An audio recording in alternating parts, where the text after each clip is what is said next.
Hello friends, आपके अपने YouTube channel आर.ए.एस. Education hub में स्वागत करता हूं। कई मित्रों ने कमेंट कर मुझे बताया कि sir JVNL helper 2 document verification पर भी आप एक वीडियो बनाएं। उन्हीं मित्रों को मद्देनज़र रखते हुए ये वीडियो आप तक पहुंचाया जा रहा है। और हाँ, आपको ये भी बता दूं कि आप अगर राजस्थान के निवासी हैं तथा आर.ए.एस. सहित RPC या अधीनस्थ बोर्ड की तैयारी भी करना चाहते हैं तो इस चैनल को सब्सक्राइब कर बराबर ही लगे घंटे को दबा दें ताकि आपको इस चैनल के माध्यम से निश्चित ही मदद मिलने वाली है। मित्रों, अगर बिना काम की बात की जाए तो हज़ारों बातें हैं, लेकिन हम समय को तकाजे को जानते हुए सीधे डॉक्यूमेंट वेरिफिकेशन पर आ जाते हैं। उससे पहले मैं आपको बता दूं कि कुछ ऐसे डॉक्यूमेंट हैं जो हर वैकेंसी में अनिवार्य थे। वे कौन कौन से डॉक्यूमेंट हैं उनके बारे में पहले हम बात करेंगे। और आपसे ये भी निवेदन है कि आप वीडियो शुरू से लेकर अंत तक देखें ताकि आपके डॉक्यूमेंट वेरिफिकेशन से संबंधित कोई सारे डाउट है वो सारे के सारे आपके आज क्लियर हो जाएंगे। मित्रों, एक तो है 10वीं की मार्कशीट। किसी भी बोर्ड से आपने की हो कोई दिक्कत नहीं है, वो आपके लिए बहुत अनिवार्य है। दूसरा है आपका जाति प्रमाण पत्र। आप सही ST के से हैं, SC से हैं, OBC से हैं, उसके लिए आपके जाति का प्रमाण पत्र चाहिए। वो 6 महीने से पुराना नहीं होना चाहिए। अगर आपकी 6 महीने से पुराना है तो आप अभी नया बना दें। और तीसरी बात है मूल निवास। ये एक बार ही बनता है और मूल निवास अनिवार्य है। और चौथा डॉक्यूमेंट है वो है आपके एप्लीकेशन फॉर्म।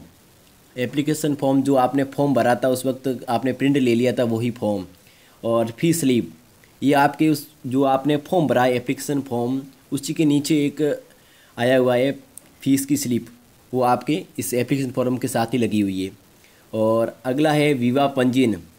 अगर आप विवाहित हैं तो आपका विवाह पंजीयन वहाँ चाहिएगा, और अगर नहीं है तो कोई दिक्कत नहीं है। और आगे हैं आपके चरित्र प्रमाण पत्र।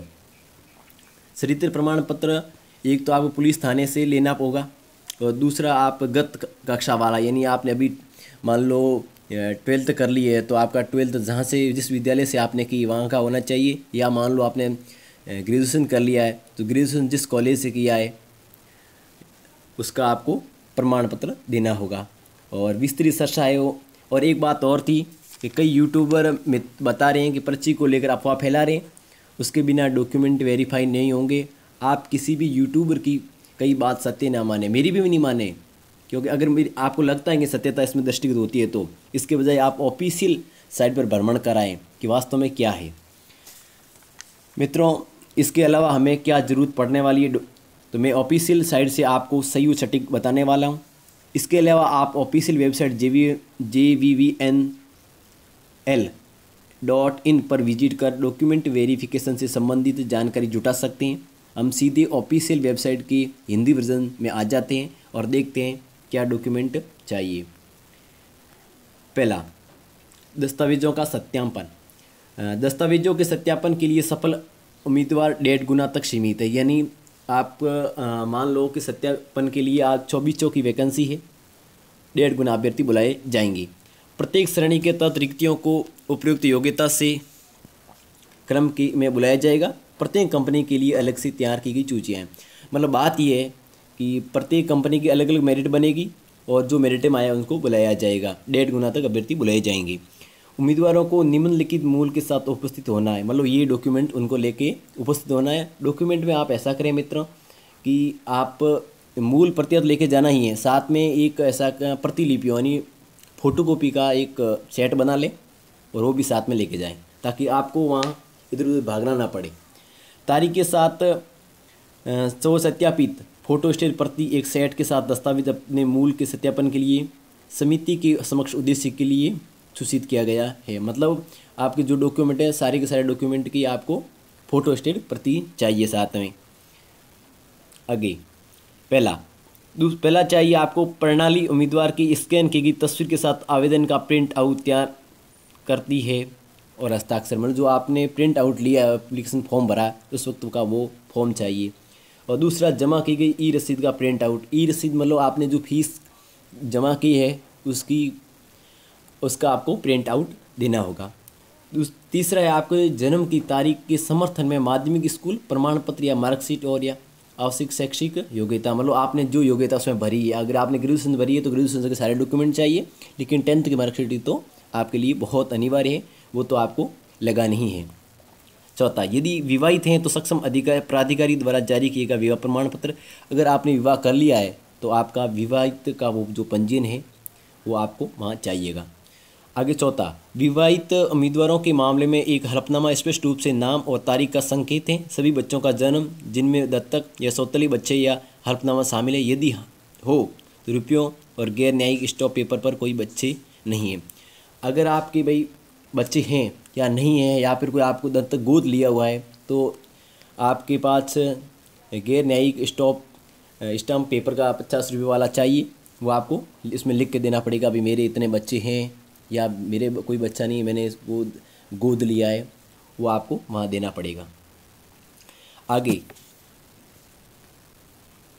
आगे हैं किसी विकलांग बच्चे के होने पर जारी किया गया मेडिकल सर्टिफिकेट उसकी विकलांगता के संबंध में सक्षम अधिकारी द्वारा, मतलब जो अगर कोई विकलांग बंधु है तो उसके मेडिकल सर्टिफिकेट चाहिए कि वे कौन से अंग से मतलब है, वो विकलांग है, कौन सा अंग है और कितने % उसका अंग है, उसका एक डॉक्यूमेंट जारी होता है मेडिकल सर्टिफिकेट, वो भी उसको चाहिएगा।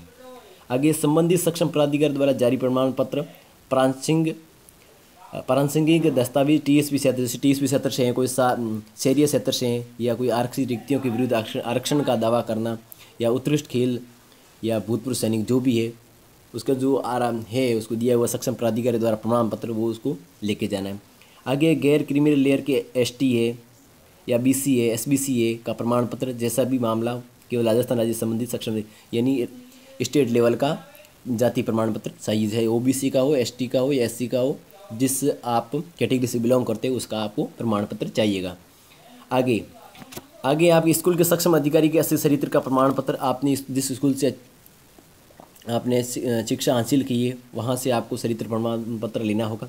संस्थान जहाँ अंतिम शिक्षित या 2 प्रमाण पत्र लिखा गया हो, 6 महीने से अधिक नहीं। आवेदन भरने के लिए निर्धारित अंतिम तिथि से पहले 2 जिम्मेदार व्यक्ति से स्कूल या संस्था या विश्वविद्यालय से नहीं जुड़े और संबंधित नहीं। मतलब ये है कि आप जो चरित्र प्रमाण पत्र बनाने जा रहे हो वो 6 महीने से पुराना नहीं होना चाहिए, और आवेदन भरने के लिए निर्धारित अंतिम तिथि से पहले 2 उम्मीदवारों और जिस स्कूल से आपने अंतिम कक्षा उत्तीर्ण की वहीं से आपको चरित्र प्रमाण पत्र बनाना है। आगे हैं गैर न्यायिक स्टाम्प पेपर पर एक शपथ पत्र 50 रुपये के नोटरी द्वारा विधिवत रूप से छत्तीस जानता हो कि इसके खिलाफ कोई आपराधिक मामला किसी भी अदालत में लंबित नहीं और किसी भी आपराधिक मामले में दोषी नहीं ठहराया गया।